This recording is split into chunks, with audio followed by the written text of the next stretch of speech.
সারাদিন গরু গাধার মতো খেটেও অবশেষে এই দুমুঠো ভাত আমার কপালে জুটল। আর এই দুমুঠো ভাত খেয়েই আমাকে সারাদিন কাজ করে যেতে হবে। তো সমস্ত বন্ধুদের জানাচ্ছি সুপ্রভাত। আশা করছি আজকের ভিডিওটা তোমাদের ভালো লাগবে। আর আমার যারা বন্ধুরা রয়েছে, এমনকি যারা নতুন থাকবে, অবশ্যই কিন্তু ভিডিওটা দেখো। আর ভিডিওটা দেখার পর যদি ভালো লাগে অবশ্যই আমার পাশে থেকে একটা সাবস্ক্রাইব করে লাইক করে দিও। তো আমি হচ্ছি মুনমুন, ব্লগার মুনমুন চ্যানেলে তোমাদের প্রত্যেককেই স্বাগত। আবারও একটি নতুন ব্লগ নিয়ে চলে এসেছি শীতের সকালে। আর ভিডিওটা নিশ্চয়ই তোমাদের ভালো লাগবে। যে যেখান থেকে ভিডিওটা দেখছো নিশ্চয়ই তোমরা ভালো আছো। আগামী দিনেও ভালো থেকো, সুস্থ থেকো। ভিডিও শুরু করার আগে বড়দের জানাই প্রণাম, ছোটদের জন্য রইল অনেক ভালোবাসা। সকালবেলায় উঠেই বাড়ির গৃহবধূদের এটাই হলো কাজ। মানে দিনের প্রথমেই কাজ দিয়ে শুরু হয় আর রাত্রিতেও কাজ দিয়ে শেষ হয়। মানে কি বলতো, ঘুম থেকে ওঠার পরেই শুরু হয় আমাদের জন্য কাজ, আবার রাত্রিতেও যখন আমরা ঘুমোতে যাই তার আগে শেষ করি কাজ। আর শেষ বলা চলবে না, বলা যেতে পারে যে কাজটাকে আমরা গুছিয়ে রাখলাম পরের দিনের জন্য। মানে কাজ থেকে আমাদের ছুটি নেই। সকালবেলায় ঘুম থেকে উঠেই টুকটাক কাজকর্ম করে উনুনটা লেপা দিয়ে দিলাম। আর টুকটাক বলা যাবে না, বাড়ির সমস্ত কাজকর্ম করে নিয়েছি। আর বাড়ির কাজকর্ম বলতে ঝাড় দেওয়া, লেপা দেওয়া, ঘর মোছা সবগুলোই করে নিয়েছি। এগুলো আর তোমাদের সাথে শেয়ার করলাম না। আর সব থেকে বড় কাজ যেটা তোমাদের সাথে শেয়ার করে নিয়ে, আজকে অনেকগুলো কাপড় কেচেছি। আর সেটা তোমাদের সাথে শেয়ার করা হয়নি। কারণ কি বলো তো বন্ধুরা, কারণ হচ্ছে ছেলে তখন ফোনটা নিয়েছিল, যার জন্য শেয়ার করতে পারিনি। আর এই যে জিনিসটা দেখছো, এটা কি, অনেকেই কিন্তু শীতকালে এটাকে খুব পছন্দ করো। আর এটা হচ্ছে বেগুন পোড়া। শীতকালে বেগুনের ভর্তা, বেগুন পোড়া, বেগুন ভাজা বা বেগুনের যে কোনো রেসিপি বলো, খেতে কিন্তু দারুণ লাগে। হ্যাঁ, একটা সময় কিন্তু আমি এই বেগুনটাকে পছন্দ করতাম না, তবে এখন খুবই পছন্দ করি। আর শীতকালের বেগুন মানে তো এটাকে কেউই অপছন্দ করতে পারবে না। কি বন্ধুরা, যারা বেগুন ভালোবাসো তারা কিন্তু অবশ্যই কমেন্ট করবে, কারণ তারা যখন ভিডিওটা দেখছো তাদের তো ভালো লাগবেই। আর বেগুন পোড়া মুড়ি খেতে শীতকালে কার না ভালো লাগে। তো বেগুনটা পুড়িয়ে সঙ্গে সঙ্গে আমি বেগুনটা চটকে দিচ্ছিলাম, কারণ যদি কিছুক্ষণ রেখে দিই ঠান্ডা বাতাসে তাহলে শক্ত হয়ে যেতে পারে। আর এতে করে খুব অসুবিধে হবে চটকাতে। তাই গরম গরমটা আঙুলে লাগলেও কষ্ট করে এটা মেনে নিই আর চটকে দিই, না হলে বাড়ির কেউ যে আর খেতে পারবে না।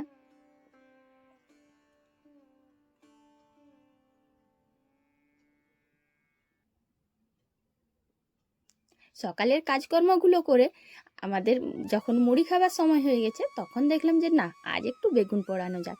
তাই এই বেগুনটা পুড়িয়ে নিয়েছি। এরপর সবাই মুড়ি খেয়ে নিয়েছে, কিন্তু আমার কপালে জুটলো না। কেন বলো তো, এই যে ছেলে স্কুলে যাবে, তো ওর টাইম হয়ে গিয়েছে, সেই জন্য ওকে রেডি করতে গেলাম। আর ওকে রেডি করার পরে তারপর দেখছি যে অনেকটা বেলাও হয়েছে, আবার এত জামা কাপড় কাচা হয়েছে, মেলা হয়নি। সেই জন্য আর খাওয়াটাও হলো না, আর খিদেটাও সেইভাবে নেই। তো যাই হোক, এখন এই হাঁড়িটাতে মাটি লেপে দিলাম। এই দেখো বন্ধুরা, আজকে সকালে কিন্তু বাসন ধুইনি। আর সেই বাসন ছিল, মুড়ি খাওয়ার বাসন ছিল। তো সব বাসনগুলোই মোটামুটি ধুয়ে নিলাম। বাসন ধোয়ার কাজটা শেষ হয়ে গেল আবার সেই দুপুরে। তো এখন মোটামুটি বাসনগুলো ধুয়ে নিয়েছি, আর সেই দুপুরের অপেক্ষা, তখন খাওয়ার পরে বাসন ধোবো। এখন রান্নাঘরে চলে এসেছি। আর রান্নাঘরে এসেই এই যে উনুনটা জ্বালছিলাম, তো কি হয়েছে, আজকে উনুনটা জ্বালাই যাচ্ছিল না, খুব ধোঁয়া হচ্ছিল। শেষ পর্যন্ত উনুনটা জ্বালতে পারলাম। আর জানো তো, আজকে উনুন জ্বালতে গিয়ে একটু কষ্ট হলো, এত ধোঁয়া কি বলবো। তো উনুনটা জ্বেলে ভাত বসিয়ে চলে এলাম কলপাড়ে। আর কলপাড়টা এখন কেন ধুচ্ছি বলো তো? হ্যাঁ, তোমরা হয়তো ভাববে যে স্নান করার পরে। না গো বন্ধুরা, এই কলপাড়টা আমি স্নান করার আগেই ধুয়ে নিই ভালো করে ঝাড়ু দিই। কিন্তু এখন একটা দাদা এসেছিল, তো সে কি করলো, কাকিমাদেরকে আমাদেরকে মাছ কেটে দিয়েছে। আর সেই মাছটা এইখানেই কেটেছে, কিন্তু তাকে তো আর ধুতে বলতে পারছি না। মাছের যত আঁশ টাশ ছিল সব কিছু এখানে পড়ে রয়েছে। আর তোমরাই বলো, এখানে যদি থাকে কীরকম একটা গন্ধ, আর বাসনও মাজতে পারবো না। সেই জন্য কলপাড়টা ভালো করে জল দিয়ে ধুয়ে পরিষ্কার করে দিলাম।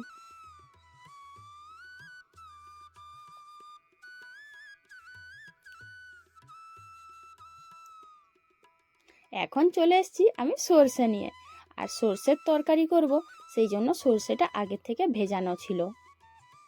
জানো তো বন্ধুরা, একবার আমি বিয়ের পর কি করেছিলাম, তখন সর্ষেটা যেমন শুকনো থাকে দোকান থেকে আনা, সেইভাবেই আমি ধুয়ে বাটতে বসে গিয়েছিলাম, আর কোনোভাবেই বাটতে পারিনি।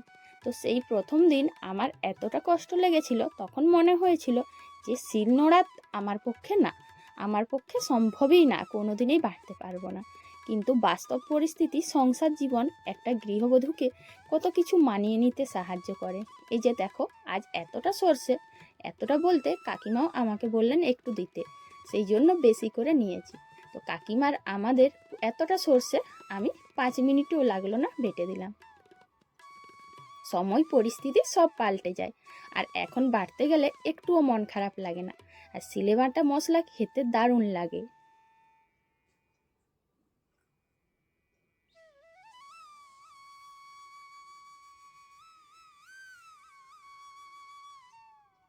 শেষ পর্যন্ত শিলে সর্ষেটা বাটা হয়ে গেছে, কিন্তু এদিকে ব্যাঘাত ঘটলো। যে সর্ষে বাটতে গেছি আমার উনুন নিভে গিয়েছে। এটাই হয় এক সমস্যা, উনুনে রান্না করলে উনুনের কাছ থেকে একটুও সরে যাওয়া চলবে না। আর আমার তো চারিপাশে এদিক ওদিক ছোটাছুটির এত কাজকর্ম থাকে যে উনুন ছেড়ে যেতেই হয়। তবে হ্যাঁ, কিছু কিছু সময় আমি কি করি, উনুনে রান্না বসাবার আগে সবজিগুলো কেটে নিই, এতে করে অনেকটাই রান্নার সুবিধে হয়। সকাল থেকে আমি যতই কাজ করি না কেন, একটুও কিন্তু কষ্ট হয় না। আর আজকে তো কপালে খাওয়াও জোটেনি, আর খেতেও ইচ্ছে নেই। সত্যি বলতে কি, প্রতিটা বাড়িতেই গৃহবধূরা যতই কাজ করুক বা যতই না খাক, তাদের কিন্তু কষ্ট হয় না, আক্ষেপ হয় না, আর একটু বুঝতেও শিখে যায়, পরিবেশের সঙ্গে মানিয়েও নেই যে না, আমাদেরকে কাজ করেই যেতে হবে, আর আমাদেরকে বলার মতন কেউ নেই, বা খাবার জন্য বলবে বা খাবার এনে দিবে সেরকম কেউ নেই। আবার অনেক সময় এটাও হয় যে খাবার থাকতে থাকতেও সময়ের জন্য বা মন খারাপের জন্য বা কোনো কিছুর জন্য সেই খাবারটা আমাদের কপালে জোটে না। এই যে এখন দেখো, আমার এখন মনে হচ্ছে যে কখন আমি খাবারটা তৈরি করব, আর অনেকটাই দেরি হয়ে গিয়েছে, তাই বাড়ির সবাই খাবে, এতে যদি দেরি হয়ে যায় তখন আবার এক ঝামেলা, তাহলে সেই অশান্তি, সেই ভয়, তার ভয়ে আমার আর খিদে পেল না। তোমাদেরকে তো বললাম যে আজকে মাছ নিয়েছি, আর সেই মাছ নিয়েছি বলে বাবা বললেন যে কাঁচা মাছের তরকারি হবে। তো জানো তো, কাঁচা মাছের তরকারি শুনেই আমার গাটা কেমন গুলিয়ে গেল, আর যেহেতু বলেছেন করতে তো হবেই, তাই কাঁচা মাছের জন্য এই রেসিপিটা বানাচ্ছি। এই যে পেঁয়াজ কুচি করছি, টমেটো, ধনে পাতা, হ্যাঁ ধনে পাতাটা তবে আনা হয়নি, ধনে পাতা আছে বাগানে। বাগানে যেহেতু ধনেপাতা থাকে, তাই আগে থেকে আর বাড়িতে তুলে রাখি না। ধনেপাতা যদি আজকে তুলি সকালে, তো বিকেলকে শুকনো হয়ে যাবে, তাই বাড়িতে আছে যেহেতু, যখন প্রয়োজন হবে তখনই নিয়ে আসবো। এই যে ধনেপাতা আমি নিয়ে চলে এসেছি, আর এই যে কাঁচা মাছের যে চচ্চড়িটা করব, ওটাতে টমেটো পেঁয়াজ দেব, আর সঙ্গে একটু আলু কুচিও দেব। কাঁচা মাছের তরকারি কিন্তু এইরকমভাবে করা হয় না, কাঁচা মাছের তরকারি হয় আমি একটা টিফিন বাটিতে শুধু সর্ষে মাখিয়ে দিই, সর্ষে আর তার সঙ্গে মাছ, আর অল্প একটু তেল দিয়ে জলে দিয়ে দিই। তবে আজ ওভাবে করব না, কেন বলো তো বন্ধুরা, ওভাবে করলে মা আমাদের খেতে চান না, সেই জন্য আজ অন্যভাবে করব। আর আমি কিভাবে কাঁচা মাছের চচ্চড়ি করি সেটা তোমরা দেখো।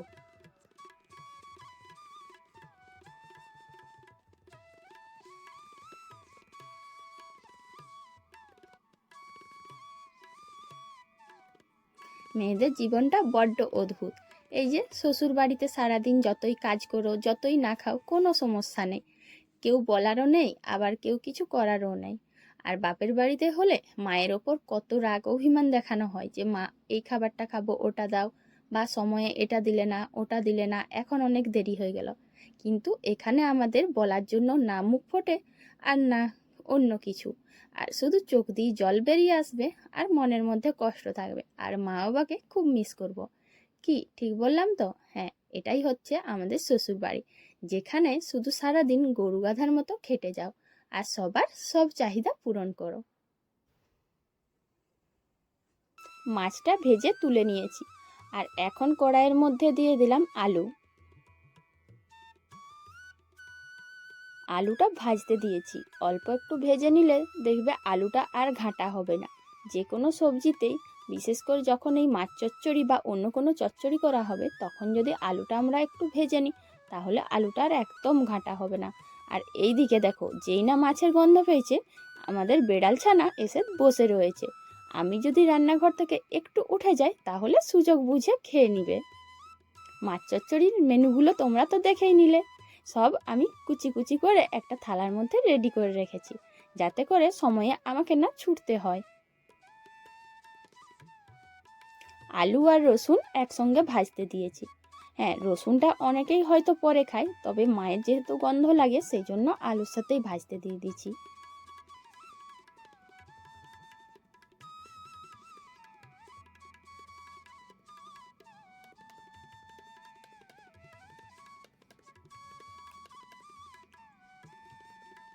আর তোমাদেরকে তো বলাই হয়নি, আজকের রেসিপি হচ্ছে মাছ চচ্চড়ি। আর সঙ্গে আছে দেখো ডাল। আর ডালটা করা হয়ে গেছে, এটা তোমাদেরকে দেখানো হয়নি। ডালটা করে ছুঁকে নিয়েছি। আর এখন করব এই মাছ চচ্চড়িটা।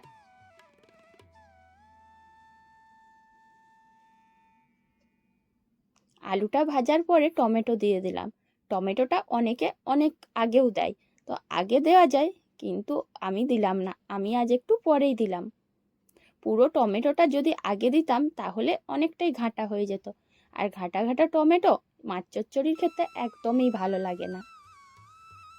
একটু ভাজা হয়ে যাওয়ার পর কাঁচা সর্ষেটা দিয়ে দিলাম। কাঁচা সর্ষেটা কোনোভাবেই নাড়া চলবে না, মানে কড়াইয়ে যদি নাড়ি তাহলে তেতো হবে। আর যেহেতু কাঁচা মাছের চচ্চড়ি, যে কোনো চচ্চড়ি করতে গেলে কাঁচা সর্ষেটাই দরকার, তাই সর্ষেটা আর ভাজবো না। এই যে মাছগুলো আমার রেডি হয়ে গেছে। আর দেখো বন্ধুরা, কাঁচা মাছের চচ্চড়ি বললাম বলে একেবারে কাঁচা না। তোমাদেরকে তো বলেইছিলাম যে মা কাঁচা মাছ খাননি, ওই জন্য অল্প একটু ভেজে দিয়েছিলাম।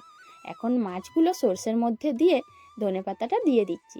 আর ওদিকে দেখো, আমি উনুনের কাঠটা তুলে নিয়েছি, কারণ এই যে সর্ষের রসটা রয়েছে এটা আস্তে আস্তে আগুনের আঁচে শুকনো হয়ে যাবে। আর এখন দেখো, ধনেপাতা দিয়ে আমার রান্নাটাও শেষ করে নিলাম। আর এই যে সারাদিন কাজকর্মর পরে শেষে আমি নিয়ে বসলাম সারাদিন এত খাটালির পরে অবশেষে এই দুমুঠো ভাত আমি পেলাম।